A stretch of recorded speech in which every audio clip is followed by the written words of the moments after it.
আসসালামু আলাইকুম। বর্তমান ডক্টর ইউনূস সরকার, এই সরকারের উপরে আমেরিকা সহ অন্যান্য আন্তর্জাতিক মহলের যে স্নেহের ছায়া, সেই ছায়া কমতে কমতে কমতে কমতে একেবারে উঠে যাচ্ছে কিনা, এমনকি তাকে প্রতিষ্ঠা করা যে দেশের কথা সবচেয়ে আলোচনা হয়, যারা $29 বিলিয়ন ঢেলেছেন বলে কথাবার্তা হয়, যার কথা সবার আগে নাম আসে জো বাইডেন, আমেরিকার সাবেক প্রেসিডেন্ট, সেই দেশ আমেরিকার দরজাও কি ডক্টর ইউনূসের জন্য বন্ধ হয়ে যাচ্ছে কিনা? আমরা আমাদের বিশ্লেষণে আপনাদেরকে এই প্রশ্নের উত্তর খোঁজার জন্য চেষ্টা করব। উত্তর যেন আপনারা পান, সেই চেষ্টায় অব্যাহত থাকবে। তার আগে আমি আপনাদেরকে দু একটি বিষয় ধরিয়ে দিতে চাই। আওয়ামী লীগ সরকার বিদায়ের পর আমেরিকার ক্ষমতায় আসা ডোনাল্ড ট্রাম্প, তিনি বাংলাদেশের বিশ্বখ্যাত অর্থনীতিবিদ ডক্টর ইউনূসকে নিয়ে আস্তে ধীরে খেলবেন, এটাই অনেকের একসময় ধারণা ছিল। অনেকেই মনে করিয়ে দিয়েছিলেন ডক্টর ইউনূস ডোনাল্ড ট্রাম্পকে পরাজিত করার জন্য আমেরিকায় হিলারি পরিবারকে টাকা ঢেলেছিলেন, তার নিজের টাকা, তার গ্রামীণ ব্যাংকের টাকা, যেই টাকাই হোক না কেন। ডোনাল্ড ট্রাম্প ভুলে যাননি বলেই ডোনাল্ড ট্রাম্প বলেছিলেন যে সেই লোকটি কোথায়, সেই ডক্টর ইউনূসকে লক্ষ্য করে, যে আমার নির্বাচনে আমাকে হারানোর জন্য টাকা ঢেলেছে। সেই হিসাব কি কিছুটা সামনে আসতে শুরু করেছে? ডোনাল্ড ট্রাম্প, জো বাইডেনের আগের প্রশাসন, সেই যিনি ডক্টর ইউনূসকে এনেছেন বলে বলা হয়, তার চুজ করা বাংলাদেশের রাষ্ট্রদূতকে এখানে চূড়ান্তভাবে নিয়োগ দেননি, তার নিজের পছন্দের রাষ্ট্রদূতকে পাঠিয়েছেন নতুন কোনো ধামাকা নিয়ে। এই বাংলাদেশ এখন ডক্টর ইউনূস যাদের ন্যূনতম ছত্র ছায়ায় চালাতে পারছেন, বা যিনি নির্বাচনের দিকে যাচ্ছেন বলে জাতিকে বোঝাচ্ছেন, তারা ছাড়া, একেবারে মুষ্টিমে একটা অংশ ছাড়া আন্তর্জাতিক মহলে কি তার স্বরূপ উন্মোচন হয়ে যায়নি? আন্তর্জাতিক মহল কি বুঝতে শুরু করেনি যে একজন আন্তর্জাতিক মাপের অর্থনীতিবিদ, নোবেল বিজয়ী, যার সামনে অবাধ সুযোগ তৈরি হয়েছিল একটা দেশকে সুখ, শান্তি, ঐক্য, সমৃদ্ধির দেশ হিসাবে তৈরি করার, তিনি সেই সুযোগ শুধুমাত্র তার ব্যক্তিগত প্রয়োজনে কাজে লাগিয়েছেন, তার নিজস্ব প্রতিষ্ঠান গ্রামীণ ব্যাংকের উন্নয়নে কাজে লাগিয়েছেন।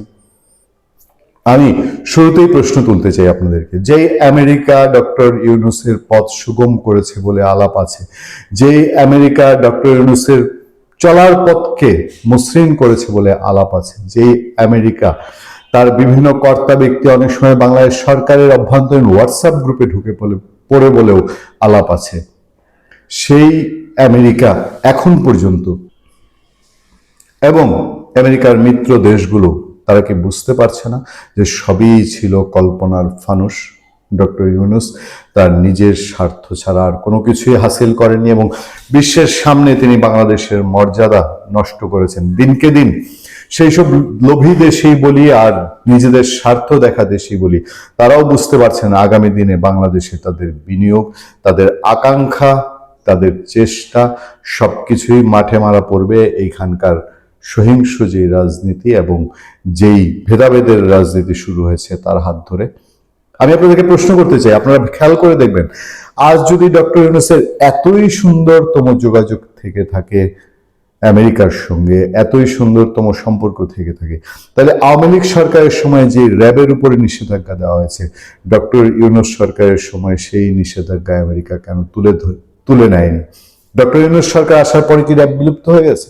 ডক্টর ইউনূস আসার সরকার পরে ডক্টর ইউনূস কি র্যাবের কোনো সহযোগিতা নেননি? ডক্টর ইউনূস আসার পরে র্যাবকে আইন শৃঙ্খলা বাহিনীর কাজকর্ম থেকে বিরত রাখা হয়েছে? তার কিছুই না। এই সরকারও তার আইন শৃঙ্খলা বাহিনীর উইং হিসাবে র্যাবকে ব্যবহার করছে মাঠে ময়দানে।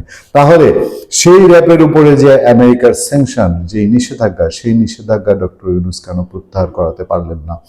কেনই বা তার সরকারের অন্যতম একজন হাত শক্তিশালী সেনাপতি ডক্টর খলিলুর রহমান, নিরাপত্তা উপদেষ্টা, তিনি যখন আমেরিকা ঘুরে আসলেন, তার দুদিন বাদে খবর আসলো সারা পৃথিবীর আরো 75টা দেশের সাথে কেন বাংলাদেশের নাম, যে বাংলাদেশের সাথে ডক্টর ইউনূসের, যে বাংলাদেশ এবং আমেরিকার সাথে ডক্টর ইউনূসের মধ্যে দিয়ে নাকি এত গভীর সম্পর্ক, কেন আজকে আমেরিকার ভিসা স্থায়ীভাবে বাংলাদেশের নাগরিকদের জন্য বন্ধ হয়ে গেল? এতই যদি দহরম মহরম থেকে থাকে, খলিলুর রহমান তাকে ওয়াশিংটন তলব করেছে বলেই সব জায়গায় খবর বেরিয়েছে। সেই খলিলুর রহমান ওয়াশিংটনে গিয়ে ব্যাপক পোজ দিয়ে ছবি প্রচার হয়েছে বাংলাদেশ সরকারের পক্ষ থেকে ফলপ্রসূ আলোচনার কথা বলে। এটাই কি সেই ফলপ্রসূ আলোচনার রূপ, যে বাংলাদেশের জন্য আমেরিকা 75টার মধ্যে 74টা দেশই বাদ দিলাম, কিন্তু বাংলাদেশকে তো বলা হয় আমেরিকার সাংঘাতিকতম এখন বন্ধু। তাহলে কেন বাংলাদেশের উপরে নিষেধাজ্ঞা? আমি আপনাদেরকে আরো খেয়াল রাখতে বলবো, আপনারা এই ডক্টর খলিলুর রহমান আমেরিকা ঘুরে আসার পরপরই আমেরিকার সাবেক যে দুই কূটনীতিক ডক্টর ইউনূসের সঙ্গে দেখা করেছেন, দেখা করে তারা ডক্টর ইউনূসের চোখে চোখ রেখে কেন প্রশ্ন করলেন যে আপনি কি ট্রুথ অ্যান্ড রিকনসিলিয়েশন কমিশন করতে চান কিনা। যদি তাদের আগ্রহ নাই থেকে থাকে তাহলে কি তারা এই প্রশ্ন তুলতো? ডক্টর ইউনূস কেন এখনো সেই সংঘাত দ্বিধা বিভক্তির রাজনীতি টেনে ধরার জন্য ট্রুথ অ্যান্ড রিকনসিলিয়েশন কমিটির পক্ষে তার অবস্থান জানাননি? তিনি শুধু সাফাই গাইলেন, সেই যারা ক্ষমতা থেকে গিয়েছে তারা এখনো তাদের অপরাধ বোধে ভুগে না।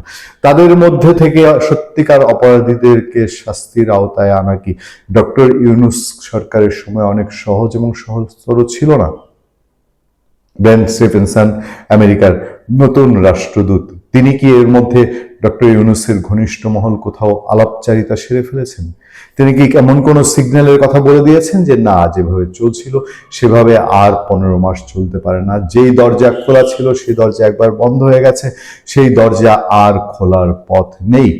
বাংলাদেশে চারদিক থেকে যখন স্থিতিশীল পরিস্থিতি, বাংলাদেশে তারেক রহমান ফিরে আসার মধ্যে দিয়ে আমেরিকা এবং ভারতের স্পষ্ট অবস্থান প্রকাশ পেয়েছে। সেই তারেক রহমানের দল যদি অসন্তুষ্ট থাকে, তারেক রহমানের দল যখন বলে যে লেভেল প্লেইং ফিল্ড ডিস্টার্ব করা হচ্ছে, তখন কি ডক্টর ইউনূসেরই পায়ের নিচের মাটি কেঁপে ওঠে না? কারণ বিএনপির সমর্থন এবং সহযোগিতা ছাড়া ডক্টর মোহাম্মদ ইউনূসের পক্ষে কোনো কালেই এই 15-16 মাস টিকে থাকা একেবারেই সম্ভব হতো না। ফলে চারদিকেই প্রশ্ন উঠেছে, আমেরিকার নতুন রাষ্ট্রদূতের পা ফেলা কি ডক্টর ইউনূসের সাজানো ঘরের স্বপ্নে ঝনঝনানির শব্দ তুলেছে কিনা।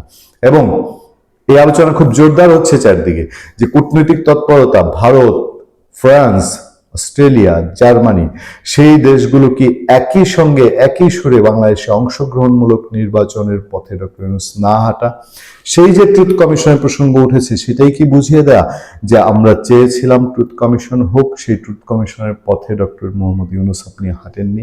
আমি আপনাদেরকে আরো সহজ সরল প্রশ্ন দিয়ে আজকে আলোচনার শেষের দিকে নিয়ে যেতে চাই।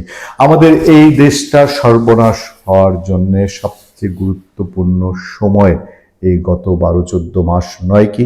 এই দেশ যে অর্থনৈতিক টাইগার হয়ে উঠছিল, এই দেশ যে বিভিন্ন স্বপ্নে বিভোর হয়েছিল, এই দেশে যে উন্নয়ন পরিকাঠামো গড়ে উঠেছিল, তার প্রত্যেকটি কি স্তব্ধ হয়ে যায়নি গত 14-15 মাসে? এখন শুধু অনেকটা যেন আল্লাহ আল্লাহ করা যে কবে এই আপদ থেকে বাংলাদেশের মানুষ মুক্তি পাবে।